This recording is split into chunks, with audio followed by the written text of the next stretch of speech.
Last week, Denver7's Your Voice took us into the high country to Frisco. Denver7 listened to the community about things like living in the great outdoors, the adjustment to high altitude, and their love-hate relationship with tourism. And we also found a pain point. Housing is getting more expensive while, in spite of the economy not coming back as robust. As a doctor that works and lives here, we know that housing is an issue, and to keep working here and bring more people that are needed here, we need housing.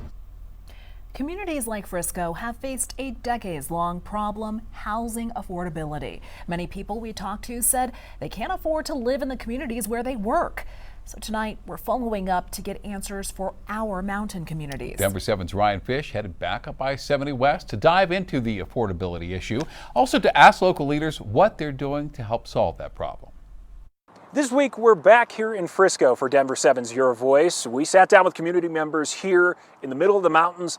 They love living here, but finding an affordable place to live in this area can be a real challenge. And that's why we brought those questions and concerns to Summit County leadership about what solutions they're working on to address the housing issue. And that conversation brought us to this neighborhood.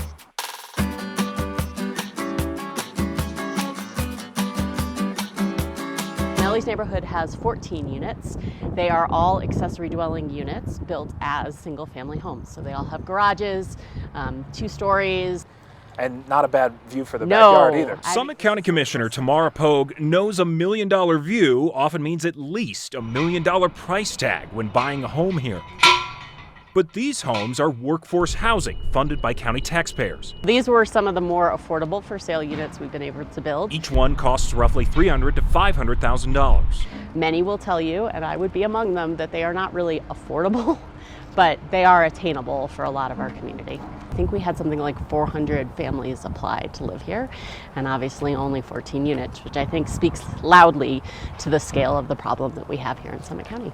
The most recent housing needs assessment study commissioned by the county in 2023 found it needs to add more than 800 combined rental and ownership units every year to meet demand. Locals we spoke with know that problem well.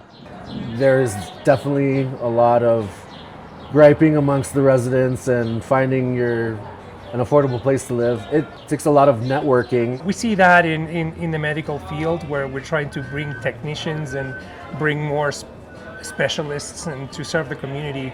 And it's hard to move from other places in the country to this county where things are more expensive. Living 45 minutes away and commuting on a bus to come work a full-time job or possibly 2, and then commute back kind of sucks, and it's like really hard. It just zaps the energy from the people.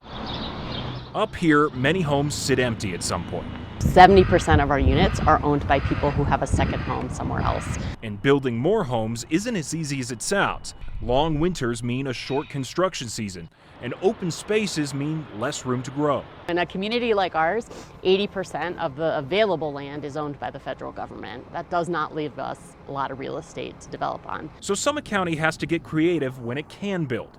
Last year, Denver7 covered modular workforce housing being built in Breckenridge, just one of the solutions leaders are leaning on. We've done as much as we can to change our zoning. We have converted 3 hotels to workforce housing. Housing Helps is where we help folks find equity for their down payment. Buy downs is where we buy a home on the market and then sell it at a lower price to our locals, so that also makes housing more affordable. The county says it has more than 2,500 deed-restricted housing units, each with certain rules. The income that you make and whether or not you qualify for a certain unit, the number of hours you work in Summit County, whether or not your business is based in Summit County, what kind of a job you have in Summit County. They cap how much those properties could appreciate each year, keeping prices low. But the downside of that is this historical sort of American dream of growing your equity and growing your appreciation, that doesn't exist. Pogue says local leaders are discussing if the rules around deed-restricted housing need to be simplified. But even with everything they've tried, it can feel like trying to move a mountain.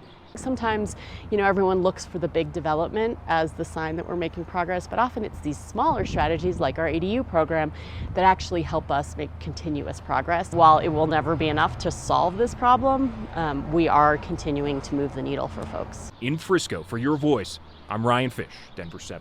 And if you missed Ryan's stop in Frisco and you have a connection to that town, you can still have your voice heard. Scan the QR code. It's very easy. You can connect with Ryan, or you can send him an email at ryan.fish@denver7.com. And we will continue to visit Colorado communities and share the perspectives of the people who live and work there.